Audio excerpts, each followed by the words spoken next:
আমরা আজ কিশোরগঞ্জে এই জনসভাটি অনুষ্ঠিত হচ্ছে আমাদের। আমরা যদি কিশোরগঞ্জে দেখি, আমার সামনে যত আপনারা হাজার হাজার যে মানুষ আজ এখানে উপস্থিত হয়েছেন, এই জনসভায় উপস্থিত হয়েছেন, প্রায় প্রত্যেকে আপনারা এখানে হয়তো 2-4 জন অন্য জেলার মানুষ থাকতে পারেন, কিন্তু অধিকাংশ মানুষ এখানে কিশোরগঞ্জ জেলার মানুষ।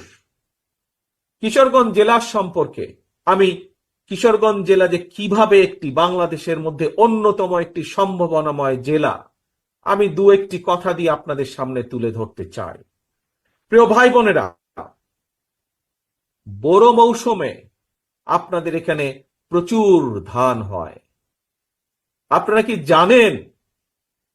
কি জানেন যে এই যে হাওর এলাকায় বড় মৌসুমে যে প্রচুর যে ধান হয়, আর বড় মৌসুমে শুধু আপনারা যে ধান উৎপাদন করেন শুধুমাত্র কিশোরগঞ্জ জেলায়, সেটি সমগ্র বাংলাদেশের ভিতরে যে ধান উৎপাদিত হয় তার 16% ধান আপনারা উৎপাদিত করেন।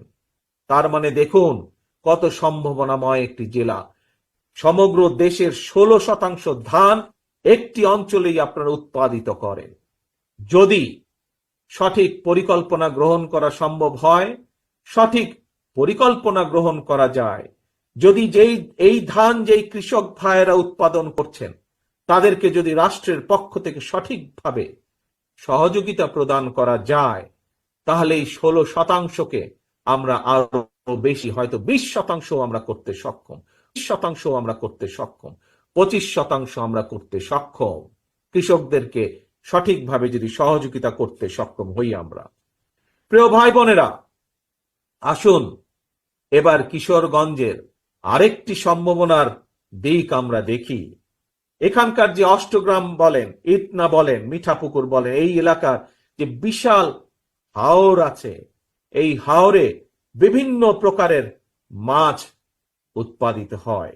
এখানে বাংলাদেশের যে মিঠা পানির যে মাছের চাহিদা, এই মাছের চাহিদার বিশাল ভান্ডার হচ্ছে এই এলাকাটি। এখানে রুই বলেন, কাতল বলেন, বোয়াল বলেন, আইল বলেন, বিভিন্ন প্রজাতির মাছ এই হাওর এলাকা হয়। প্রিয় ভাই বোনেরা,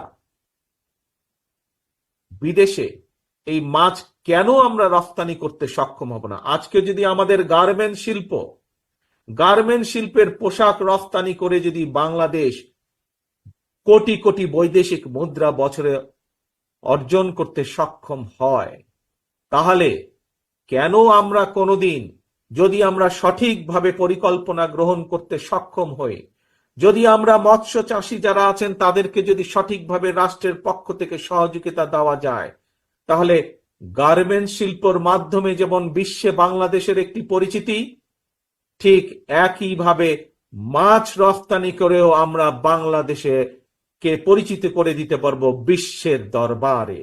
প্রিয় ভাই বোনেরা, আপনাদের এই কিশোরগঞ্জের আরেকটি সম্ভাবনা আছে, যে সম্ভাবনাটি আমি আপনাদের সাথে তুলে ধরতে চাই।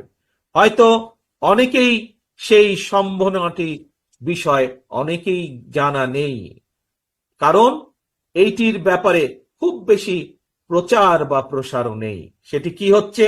সেটি হচ্ছে কিশোরগঞ্জের অষ্টগ্রামের যে পনির। এই পনিরের কথা জানেন অনেক মানুষ, কিন্তু বহু মানুষ জানেন না। এই পনিরকে আমরা বিশ্বে পরিচিত করতে পারি। এই পনিরের উৎপাদনের মাধ্যমে যদি সঠিক পরিকল্পনা গ্রহণ করা হয়, তাহলে বিশ্বের বুকে এই পনিরকে আমরা ছড়িয়ে দিতে পারি, এবং বিশ্বের বুকে ছড়িয়ে দিয়ে যেমন আমরা সুনাম অর্জন করতে পারি শুধু পনির ছড়িয়ে দেওয়ার মাধ্যমে, সবচেয়ে যে বিষয়টি অর্জিত হবে এর মাধ্যমে বহু ভাই বোনের কর্মসংস্থানের ব্যবস্থা করতে আমরা সক্ষম হব। প্রিয় ভাই বোনেরা, আমি আগেই বলেছি, বাংলাদেশ জাতীয়তাবাদী দল বিএনপির প্রধান যেই লক্ষ্য, একটি হচ্ছে